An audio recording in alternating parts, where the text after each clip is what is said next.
If we're asked to solve an equation like this, 2 times log base 5 of argument 3x equals 4, I want to get the log isolated and all alone. Right now, it's not all alone. I've got 2 of them there.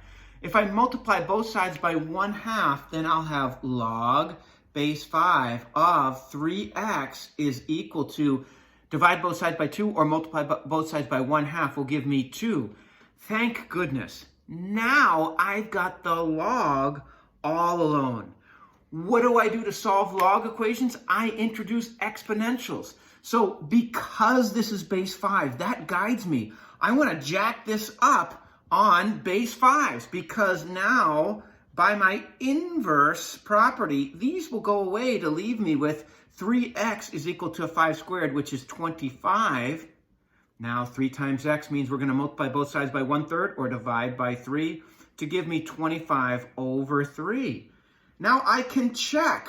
If I was given the original equation was 2 times log base 5 of 3 times x is equal to 4, and I'm saying that x is 25 over 3. I'm going to multiply them. Cancel. What's log 5 of 25? Log 5, 25. We know the answer to the log problem is the exponent.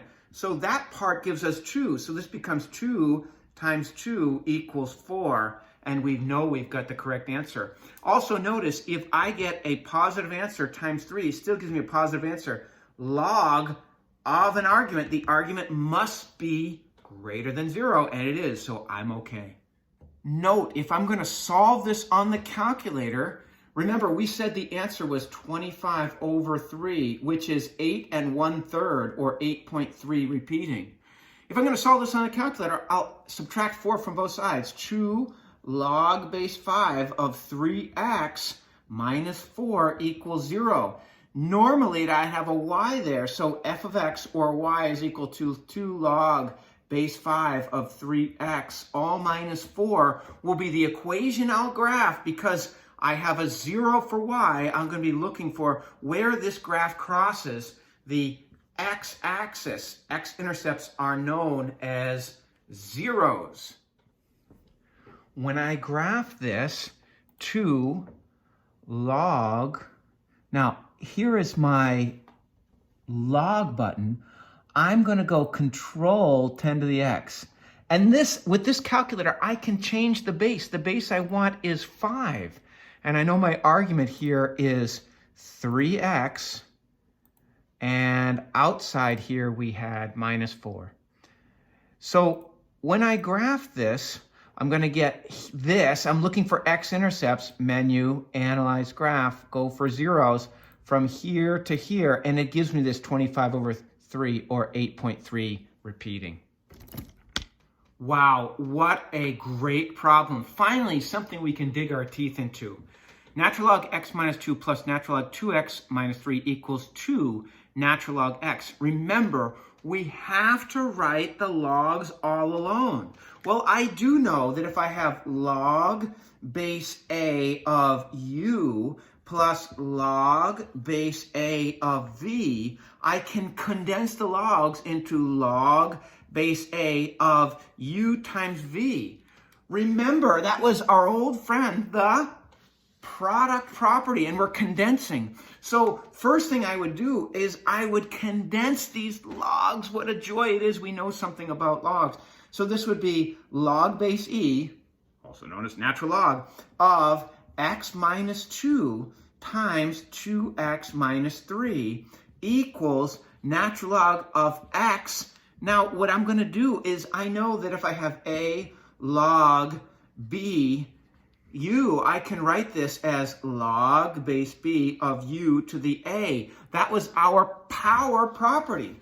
So I'm going to write this like this. Now I can use my one-to-one property. Log of this whole thing here is my argument on the left-hand side, equals log of that, means this is equal to that. So the next step is, therefore, x minus 2 times 2x minus 3 equals x squared. And from here, it's just algebra. First, outer, inner, last. We're going to FOIL this. X times 2x is 2x squared.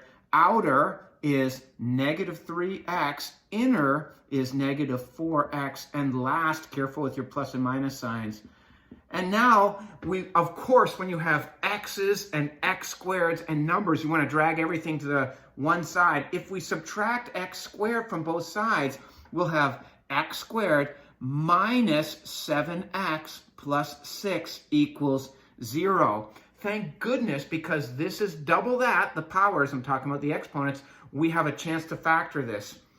So, if you know your algebra well, this will be x times x, factors of 6 that add up to 7, 6 and 1 is positive, so we'll go negative and negative, and now x times x is x squared, negative 6 times negative 1 is positive 6, and here's where our money is made, the OI of FOIL, negative 6 minus 1 is minus 7. So I have factored this correctly. Now the zero product property says if A times B equals 0, then A must be 0 or B must be 0. Or both are 0, which allows us to say x minus 6 equals 0 and x minus 1 equals 0, which means x is equal to 6 and x is equal to 1. However, if we substitute a 6 back in here, 6 minus 2 is 4. Can we take the natural log of 4? Yes, we can. How about here? 6. 6 times 2 is 12 minus 3 is 9. Can we take the natural log of 9? Yes, because it's positive. And here, if we put a 6 in, we're going to have a positive number as well. However, if we put a 1 here, 1 minus 2 is negative. We can't take the log of a negative number. The argument must be positive. So careful with logs. We have restrictions. Remember, log graphs look like that with the vertical asymptote at x equals 0. Their domain is, if we're just talking about the parent function with no transformations, x is greater than 0. So even though this is greater than 0, when I put it in here, I don't get a positive argument. So you have to check for extraneous solutions with logs. Make sure your final argument in each and every case is greater than 0. We only have one answer to this question. We saw we only had one answer to this. Now, if we had a calculator, we could have done that one without a calculator. If we dragged everything to one side and wrote this as natural log of x minus 2 plus natural log of 2x minus 3, minus 2 natural log x equals 0. Note, usually this is y, so if we made a function out of this, let me get all this down, then we'd be looking for where does this graph cross the x-axis, and that's known as a 0. And we're expecting that answer just to be 6. Let's check it out. When I put this equation into my calculator and I graph it, you can see I only have one x-intercept there. And so what am I going to be looking for? Menu, analyze graph, come on. And I'm looking for 0 from there to there, and it gives me that point, 6, 0. So I'm looking for x. X is the answer. 6 is my answer. Here, we can now prove the change of base formula. We learned that log ax is equal to, look, the x wants to go north, let it go north. The a wants to go south, let it go south. And our new base will be b. So we're going to prove that. All right, so here's our first step. Look at this side of this. Here is log ax. I'm going to let y equal log ax. Now, why am I doing that? Because if I let this side be y, then my life will just be a lot easier. Instead of having to deal with 3 logs, I'm just dealing with 2 logs. So I'm just looking at this side. I say, well, let me just make this side equal to y. If that's the case, if you're with me so far that I can say, well, let this side be y, then log ax equals y. The answer to a log problem is the exponent. That means a to the y equals x. So I could write this as the equivalent exponential. I could say a to the y equals x. Remember, we learned that these are equivalent. And if that's the case, if you're with me so far, let's now take the log of both sides. Whatever I do to the left, I must do to the right. Notice I'm taking the log base 10, the common log, if I leave it right like that, but I'm going to introduce log base b. Log base b, a to the y equals log base bx. I'm just asking you to follow along with what I'm doing. Well, if that's the case, then we can, by the log rules, we can bring this down in front and say this is y log base b a equals log base b x. Now, if I want to get y all alone, I can divide both sides by log b of a to give me y is equal to log b of x over, if I divide both sides by log b of a, I'll have this in the, sorry, that's log b of a.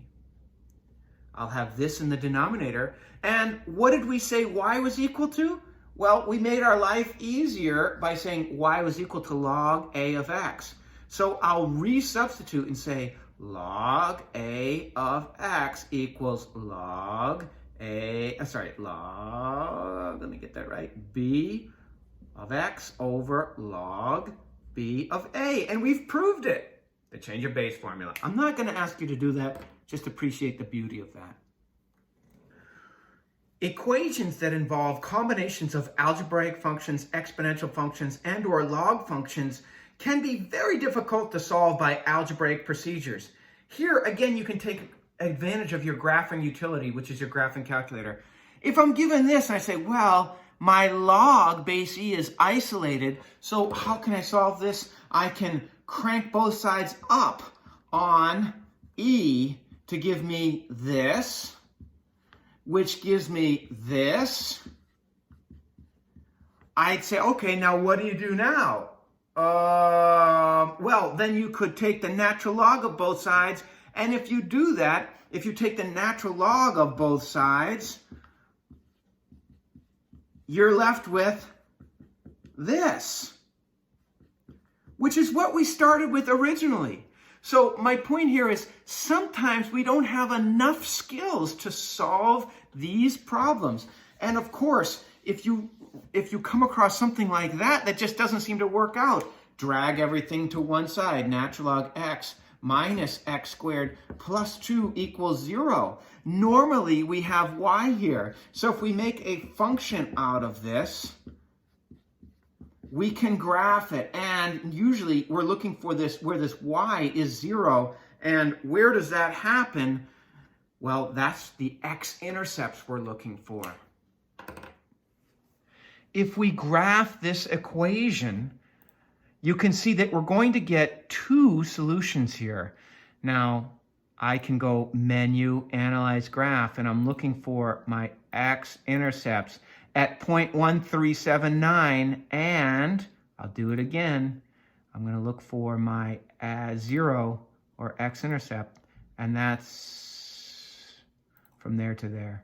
And I get 0.156 or 0.157 as well. So I get two answers there.